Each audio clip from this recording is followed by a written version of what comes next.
Maria Rosa della Costa, who is, of course, in Padova. And because I was able to get fellowships, I was funded for a time. I took advantage of those to go and work closely with Maria Rosa and her partner Dario, and scan that in most that entire collection. I mean, I made multiple trips. And so it was over a number of months. And there were folks who really helped out. The whole staff of the library helped. Maria Rosa's partner, Dario, was essential. And, I scanned that archive. And now, fortunately, what that also meant was being hosted by Maria Rosa and Dario and introduced to their friends and a whole circle of folks in Padova, living memory of the movement, and young scholars who were working on these histories, some of whom have, or all of whom have gone on to do really important work. So I was able to start, more of a series of interviews and develop an even broader archive there. Yeah, and that's when I met Leopoldina, and talked about how much of her work hadn't been translated, or had been translated very, very urgently, and not revisited, as was the case with, I think, L'Arcana della Riproduzione, which was released by Autonomia Media in the 90s and in a abridged version, and it was a very urgent, kind of movement text that was translated, but had been kind of re-released with reflection, historical context, etc. So we embarked on that project, and I've continued to work on translations with her. I should say, so when we say Lotta Femminista, we're referring to, right, the group, one group that forms in the Mestre area around 1971, that then becomes part of the broader wages for housework movement. But there are multiple Lotta Feminista groups. Lotta Feminista simply means feminist struggle, and it's a sort of feminist détournement or appropriation of the everything was Lotta. I mean, there was Lotta Continua, there's Lotta Armata, there's Lotta just means struggle, yeah. Right? So and not all of the Lotta Feminista groups identify with the claim or wages for housework. So there are groups in multiple cities. Some take up the claim, some don't. Some work with the international network and movement of wages for housework, and some do not. And then also just that everyone from that movement, went on to have, long and really rich activist careers. And so to this day, like if you go to Global Women's Strike, that's an archive of a movement that continued in London and Philadelphia and continues to do really important work. So you can find, multiple legacies and continuations. What I've worked most on, just based where I was situated in the archives I studied, was this earlier period, and then its ramifications in media studies and in some movements today. But of course, I think the network and archive of movements is always expanding and web-like. Sometimes when we name something a thing, there's a tendency to artificially limit it. I remember I'm translating this wonderful work right now that was one of the last journals that Lotta Feminista published, and hopefully Minor Compositions will publish this with some introductory materials. There was a fairly harsh critique of some of the groups of Autonomia and the armed struggle groups of the time for kind of retrenching to a Leninist, a certain kind of Leninist ideology. It's a hierarchy in the late 70s when faced with crisis of the crackdown and capitalist flight. But Sylvia said this funny thing. She was like, "Oh yes, we hear that that we're very hard on the Brigate Rosse, but we heard a couple months later that the women of the Brigate Rosse all had a reading group where they read our journal and they discussed it and they liked it very much." I get the sense that there was, and she said, there were some people who were in 4 or 5 groups, right? So you might be in Lotta Feminista. You might also be doing radical radio with Radio Sherwood. You might also still be in a Potera Parayo group, and you might also go to meetings for your local union, even if you thought its system was corrupt, right? So, I mean, like there is today, there's, kind of fluidity and interpenetration of groups. It's maybe not always apparent.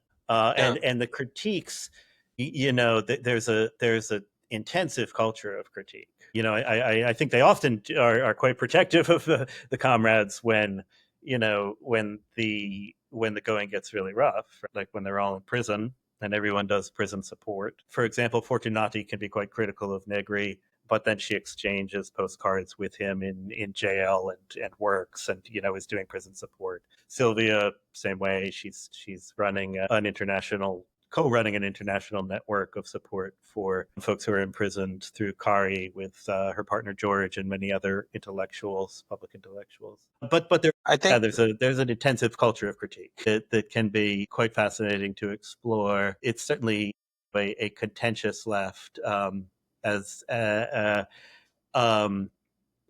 much as it ever has been and will be. yeah, and I think the thing about Lotta Feminista, if we approach it as a movement, not, you know, it emerged in tension with some of the failures of the Italian Communist Party at that Indeed. time and the post-workerist tendencies. What Mm-hmm. made their focus on unwaged domestic labor such a political rupture in that moment? Yeah, that's an excellent question, and you're bringing me back to something that I should have said when I was first describing Lotta Feminista, right? Yeah. Sometimes I feel like I know too much about the archive, and therefore it's easy for me just to talk about it, assuming a shared knowledge which isn't necessarily there. But you're absolutely right. So, the other thing you have to remember is that many of the women, indeed, a lot of the women in Lotta Feminista were involved in Potera Paraio, um, in the Triveneto region of northeast Italy, right, which comes out of a fairly intensive dissatisfaction with the PCI, the Italian Communist Party, and the Socialist Party, and the traditional unions or the existing unions throughout the early 60s, and a lot of that actually built from the fact, I mean, this is just to sort of generalize and give a very broad view, but that the Communist Party was sort of abandoning the new worker, right, which was of the industrial north, in the huge industrial centers of Milan and Turin, and then the new petrochemical factories, which were growing up in Yeah. Mestre, right outside of Venice, some of which manufactured American munitions, right? Become, an early manufacturing center for the war economy, where Della Costa really sort of cut her teeth as a radical sociologist doing research into the homes there. The but there's a way in which I think the Communist Party didn't like this new worker, because they were not the old labor aristocracy. They weren't the old craft union member who really identified as a worker.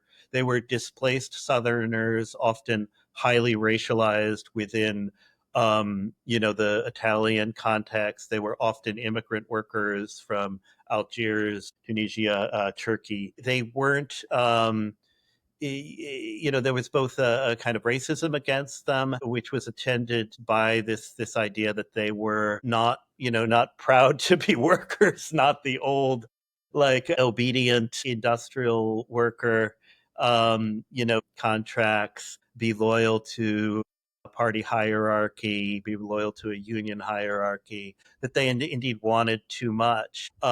They were relatively unskilled because of technological advancement. I mean, I put unskilled in quotation marks, and that's important because part of what Lotta Feminista points out is that even very simple and quote unquote unskilled labor requires this huge labor of reproduction, right? And a certain Orthodox Marxist tradition wasn't very good at recognizing that even simple abstract labor is not so simple, right? It involves, a huge amount of conditioning for which this Fordist family form becomes responsible, particularly the mother as its kind of nerve center, as Fortunati claims it, right? So there's already this rejection of the PCI and the PSI, the Socialist Party, and some of the union forms amongst the Apparisti. and you get the great journals, Quaderni Rossi and then Classe Operaie. And then, I mean, you could call Lotta Femminista something of the revolution within the revolution. So it's both a critique of their analysis for ignoring the way that this displaced Southern and Mediterranean, formerly agricultural workers, rely on the reproduction of the family form and women's unwaged labor. And it's just a rejection. I mean, you also just have to remember sheer misogyny within leftist groups, right? And unfortunately is quite consistent in in much of the new left. In the U.S. and throughout Europe and elsewhere as well. A lot of the necessity for the formation of groups like Lotta Feminista um, was both an analytic and theoretical break, but also simply the sheer inability to work under conditions of, at times very extreme misogyny and hierarchy, right? Even in groups that were avowedly trying to break down such hierarchies. Della Costa and Fortunati were... And media... I was just going to add, Della Costa and Fortunati were a part of Lotta Femminista, while Federici wasn't a member but shared its orientation. Mm-hmm. What distinct political or theoretical contributions did each make to the critique of reproduction in class? Yeah, that's a great question, because later on, I think, as their works develop, you can see them taking somewhat different courses, and their contributions, maybe the distinction of their contributions becomes clearer. To summarize that in a fairly reductive way, in a fairly strict disciplinary fashion, Maria Rosa becomes far more involved in questions of ecology, ecofeminism, right? Actually, works, closely with Maria Ramis and Vandana Shiva, and does research into Southeast Asia, fishing communities and fishing economies. And Fortunati goes into media studies, specifically looking at gendered uses of technology. Federici, of course, becomes very well known for historical work, right? For Caliban and the Witch and subsequent studies of the witch hunt. And that's that's moving forward. I don't know that the seeds of those kind of differences are quite distinguishable in the early work, right? Obviously, because it is a very collaborative.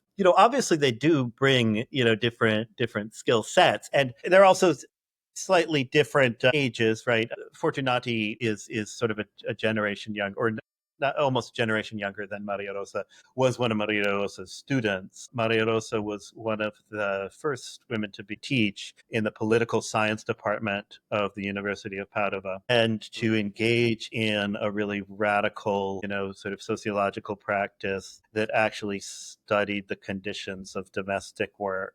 She'd go out early in the morning to these petrochemical factories in the Mestre area, or to the households of women whose husbands were working in the petrochemical factories, and ask about how they felt about, working all day and not having a pension, or how they felt about what their sex lives and expectations were, whether how they related to their domestic work. So really, for the time, just incredibly radical work. And Fortunati was one of her students who begins to collaborate with her on very important work. One of the still untranslated works that they write together, which actually I've almost finished translating. It was this pamphlet called Bruto Ciao, where one essay is written by Maria Rosa, Reproduction and Immigration, which has been translated, which was actually initially presented as a paper at a conference on the operaio sociale, on the